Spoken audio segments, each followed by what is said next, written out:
Hello दोस्तों, मैं हूँ रुबैया मलिक और आप लोग सुन रहे हैं आरोही और विराट यानी कि वीर और अनन्या की कहानी।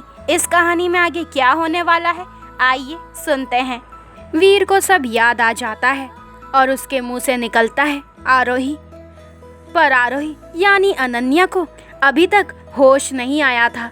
वीर अनन्या का हाथ पकड़े हुए कहता है, आरोही तुमने कहा था कि इस जन्म में मेरा साथ नहीं छोड़ोगी, तो उठो ना प्लीज़। देखो तुम्हारा विराट तुम्हारे पास है।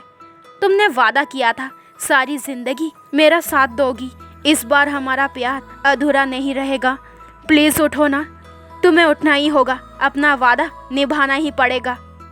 इधर अनन्या को भी अपने पिछले जन्म की सारी यादें आ चुकी थी। उसके कानों में भी विराट की वही आखिरी शब्द घूम जाता है, आरोही मैं भी तुमसे बहुत प्यार करता हूँ, हमारा प्यार मुकम्मल ज़रूर होगा।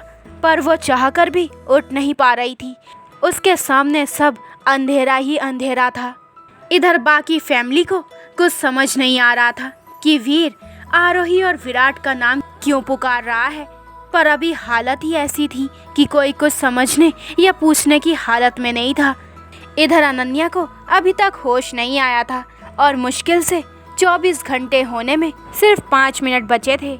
वीर के कानों में अनन्या की बात घूमने लगी, जब आप मुझे उठा रहे हो और अगर मैं उठ नहीं रही हूँ तो आप मुझे एक गाना सुना देना, मैं झट से उठ जाऊँगी।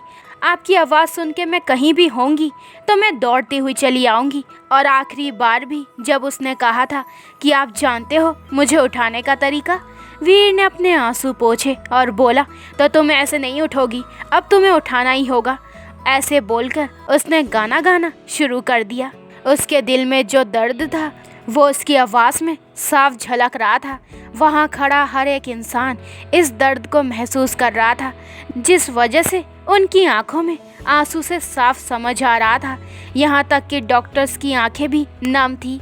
उनकी टीम में सिर्फ इंडियन डॉक्टर्स ही नहीं बल्कि लंदन के डॉक्टर्स भी थे। उन्हें भले ही बोल समझ नहीं आ रहे थे, पर वीर का दर्द उस आवाज़ में अच्छे से महसूस ज़रूर कर पा रहे थे।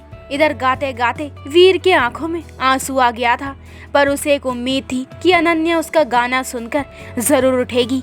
वो गाते हुए रेहान के पास आ गया और उसके गले लगकर रोने लगा। उसकी आवाज़ रौंदी हुई थी, तब भी वो गाता रहा। वीर वापस से उसके पास आकर बैठ गया और उसका हाथ पकड़कर अपने गाल पर रखकर रोते हुए आगे गाना गाने लगा। अचानक ही अनन्या के हाथ में हलचल सी हुई और मशीन की आवाज़ से सभी एकदम से अनन्या की तरफ देखने लगे। ये वो समय था जब या तो अनन्या ने आर होना था या फिर पार। डॉक्टर्स की टीम भी तुरंत हरकत में आई। उन्होंने वीर को दूर हटने को कहा, पर अनन्या ने उसका हाथ कसकर पकड़ा हुआ था, जिसे वो छुड़ा ही नहीं पा रहा था। अनन्या के चेहरे पर अब भी मुस्कान थी। उसने धीरे धीरे अपनी आंखें खोली और उसकी नज़र सीधे वीर पे गई। उसने अपनी पलकें झपकाई और एक नज़र सबकी तरफ देखा और वापस से अपनी आंखें बंद कर ली। उसकी इस हरकत से सभी घबरा गए। करीब 10 मिनट बाद अनन्या ने दोबारा से आंखें खोल ली।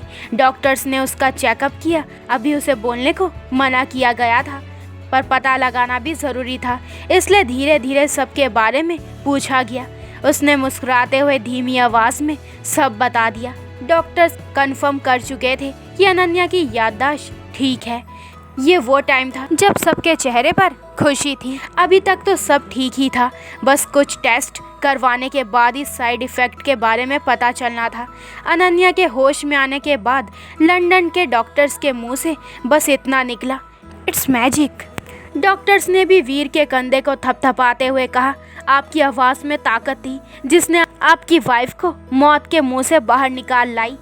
वीर आंखों में आंसू लिए कहता है, उसने मुझसे वादा किया था कि अगर मैं ना उठूं तो आप गाना गा देना, मैं वापस आ जाऊंगी।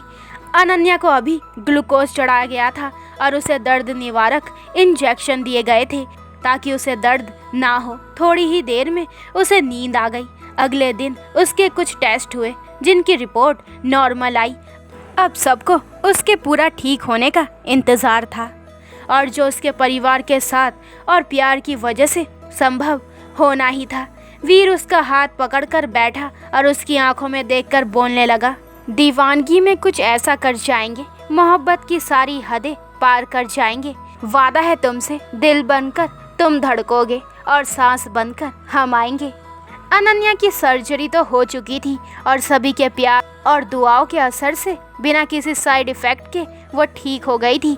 डॉक्टर ने स्पेशल पेशेंट के नाम का अनन्या की फ़ोटो को अपने हॉस्पिटल में सक्सेसफुल ऑपरेशन में लगा दी थी, क्योंकि बहुत रियर केस में ऐसा होता है कि कोई बिना किसी साइड इफ़ेक्ट के इस स्टेज पर बिल्कुल ठीक हो जाता है। अभी उसे हफ्ते तक हॉस्पिटल में ही रहना था। अभी कमज़ोरी की वजह से उसे कम ही बोलना था, ज़्यादा सोचना और किसी भी तरह का स्ट्रेस लेना अभी मना ही था। 1-2 दिन तक तो उसे थोड़ा दवाइयों की वजह से सोई रही। हर रोज़ उसके पास बारी बारी करके सभी आते, पर वीर एक बार भी घर पर नहीं रुका था। वो घर जाता ज़रूर था, पर नहा धोकर वापस आ जाता था। इंडिया में जब अनन्या के ठीक होने के बारे में पता चला तो सभी खुश हो गए थे, और होते भी क्यों ना, क्योंकि उसने सबके दिल में अपनी एक अलग ही जगह बना ली थी। डॉक्टर उसे रोज़ फिजिकल थेरेपी भी कराते थे, जिसकी वजह से वो जल्दी रिकवर कर रही थी। इन सब में वीर हमेशा उसके साथ रहता था। सभी की केयर की वजह से अनन्या की सेहत में सुधार हो गया था, और 1 हफ्ते के बाद उसे कुछ ज़रूरी हिदायतों के साथ डिस्चार्ज कर दिया गया।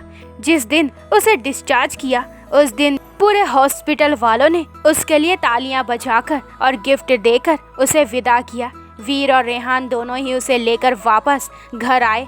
घर पर भी उसका अच्छे से स्वागत किया गया। उनके घर में दोबारा खुशियां आ गई थी।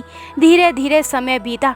वीर और अनन्या को छोड़कर सभी लोग इंडिया वापस जा चुके थे। अभी अनन्या को चेकअप के लिए जाना पड़ता था, पर ऐसा कोई दिन नहीं जाता था जब अनन्या सबसे वीडियो कॉल ना करती हो। वीर उसका खूब ध्यान रखता था। वो घर से ही ऑफिस का काम करता था। अभी अनन्या को खाने पीने का भी ध्यान रखना था। डॉक्टर ने उसे अभी सिंपल खाना ही सजेस्ट किया था। ज़्यादा नमक, ज़्यादा मीठा और मिर्च मसाले वाला खाना खाने को मना किया था। वीर उसे अपने हाथों से बनाकर खिलाता, और जब भी अनन्या को बोर लगता तो वीर उसे अपने कॉलेज के किस्से सुनाता। वैसे तो एक मरीज को ठीक होने में करीब 2 महीनों का समय लग जाता है, पर वीर अभी कोई रिस्क नहीं लेना चाहता था, इसलिए वो अभी भी लंदन में ही था। अनन्या को पूरी तरीके से 4 से 5 महीने लग गए थे। उसके बाल भी आ गए थे।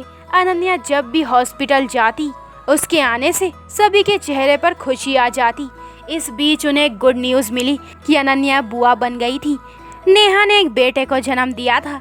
अनन्या को जब ये न्यूज़ मिली तो वो बहुत खुश हुई थी। उसका मन किया था कि वो उड़कर चली जाए, पर अभी उसे ट्रैवल करना मना था, इसलिए वो मन मार कर रह गई थी। और हाँ, इस बीच अनन्या और वीर ने एक दूसरे से पिछले जन्म की बात कर ली थी। एक ही समय में सब कुछ याद आ गया, और उन्हें खुशी थी कि उनका बंधन हर जन्म से बंधा हुआ है। डॉक्टर की तरफ से क्लीन चिट मिलने के 5 महीने बाद वीर और अनन्या वापस इंडिया आ गए थे। इस बार अनन्या को फ्लाइट में बिल्कुल भी डर नहीं लगा था। आज करीब 2 साल बाद अनन्या और वीर वापस इंडिया लौटे थे। एयरपोर्ट पर राजेश जी और रेहान उन्हें लेने आए थे। घर पहुंचकर सभी ने उन दोनों का स्वागत किया। अनन्या ने अपने 5 महीने के भतीजे को गोद में उठाया और बहुत खुश हुई। इस समय मिताली भी प्रेग्नेंट थी। घर में हर तरफ खुशियां ही खुशियां थी। अनन्या के ठीक हो जाने के बाद वीर और अनन्या की शादी की डेट भी फिक्स कर दी थी, और शादी 4 महीने बाद होनी थी। कुछ दिनों तक सभी घर वाले एक साथ ही रहे। कुछ ही दिनों में मिताली ने बहुत प्यारी सी बच्ची को जन्म दिया। उसके बाद सभी अनन्या को लेकर वापस दिल्ली आ गए थे। अनन्या के जाने के बाद वीर उदास हो गया था, पर इस समय अनन्या को हमेशा के लिए अपने पास लाने के लिए उसे भेजना भी ज़रूरी था। समय पंख लगाकर उड़ रहा था। कब 4 महीने निकले पता ही नहीं चला। वीर अपनी फैमिली के साथ दिल्ली आ चुका था। आज हल्दी की रस्म थी। सभी लोग समय पर हॉल पहुंच गए थे। वीर अपनी फैमिली के साथ वहीं रह रहा था। सभी हल्दी की रस्म के लिए उसी तरीके से तैयार हुए थे। सभी ने पीले रंग के ही कपड़े पहने हुए थे। अनन्या ने भी पीले रंग का सूट पहना हुआ था और कानों में छोटे छोटे टॉप्स ढाले हुए बहुत ही प्यारी लग रही थी। उसने कंधे से नीचे तक आते बालों को खुला ही रखा हुआ था। वीर ने पीले कुर्ते के साथ वाइट पैंट कैरी की थी, माथे पर बिखरे हुए बाल जिसमें वो बहुत ही हैंडसम लग रहा था। उन दोनों के बीच एक पतली सी चुन्नी की आड़ थी, पर उसमें भी दोनों आसानी से एक दूसरे को देख सकते थे। बीच बीच में दोनों एक दूसरे को देख ले रहे थे। हल्दी लगाने के बाद सभी मिलकर हल्दी की होली खेलने लगे। इनकी शादी में मिस्टर और मिसिस खन्ना के साथ उनके बेटे और बहू भी आए थे और वो सब अनन्या के घर पर ही रुके थे। वीर अनन्या से मिलना चाहता था। आखिर 4 महीने हो गए थे उसे मिले हुए, पर उसे समझ नहीं आ रहा था।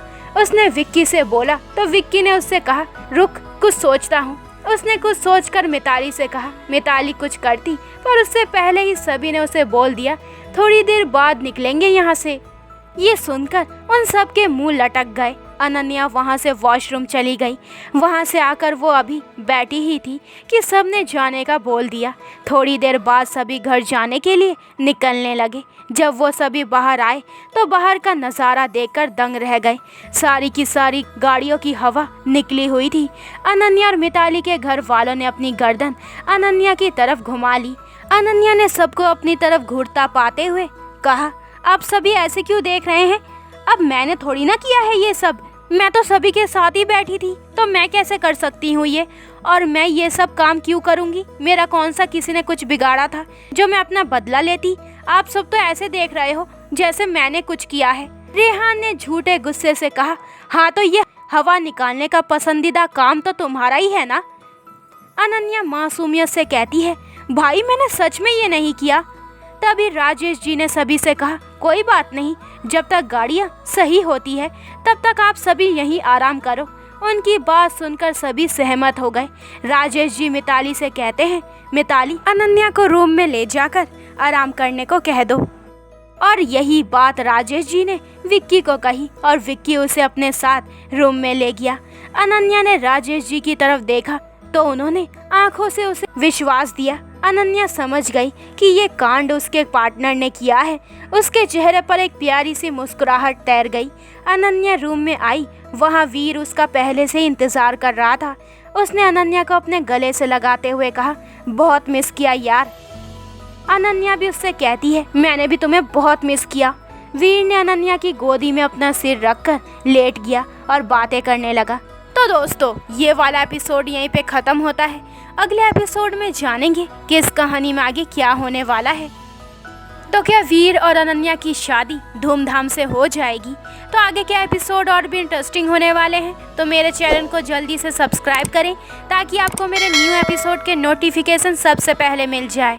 लाइक शेयर करें और कमेंट करके मुझे ज़रूर बताएं कि आप लोगों को ये स्टोरी कैसी लग रही है। अपना ख्याल रखें। बाय दोस्तों।